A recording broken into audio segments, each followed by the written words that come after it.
తోనే మనం మళ్ళీ జగనన్నని ముఖ్యమంత్రి చేయాలి. చంద్రబాబు నాయుడు గారు కానీ కూటమి ప్రభుత్వం పూర్తిగా వాళ్ళకి నిట్ట నిలువుగా మోసం చేసింది. ఎన్నో హామీలు ఇచ్చారు, ఏ ఒక్కటి నెరవేర్చలేదు. కాబట్టి ఈరోజు మహిళలు తమలో తాము కుమిలిపోతూ ఉన్నారు. గత 5 ఏళ్ళు జగనన్న మహిళల్ని ఆర్థికంగా, రాజకీయంగా, సామాజికంగా ఉన్నత స్థానంలో కూర్చోబెట్టడానికి ఎంతగానో కృషి చేశారు. ఆ రోజైతే మహిళా పక్షపాత ముఖ్యమంత్రిగా ఉంటే ఈరోజు మహిళా ద్వేషి ముఖ్యమంత్రిగా ఈరోజు చంద్రబాబు నాయుడు గారి పాలన సాగుతూ ఉండే పరిస్థితి మనం చూసాం. ఈరోజు ఈ రాష్ట్రంలో తీసుకుంటే కూటమి ప్రభుత్వం తాలూకా కుట్రలకు ప్రజానాయకుడైన మన జగనన్నకి మధ్య యుద్ధం జరుగుతూ ఉంది.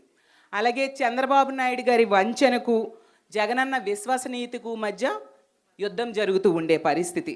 చంద్రబాబు నాయుడు గారి వెన్నుపోటు రాజకీయాలకు అలాగే జగనన్న పోరాట పటిమకు మధ్య యుద్ధం ఈరోజు ఈ రాష్ట్రంలో జరుగుతూ ఉండే పరిస్థితి మనందరం చూస్తూ ఉన్నాం. అసలు ఈ యుద్ధంలో మన మహిళలందరూ కూడా శవంగుల్లా పోరాటం చేయాల్సిన అవసరం ఎంతైనా ఉంది.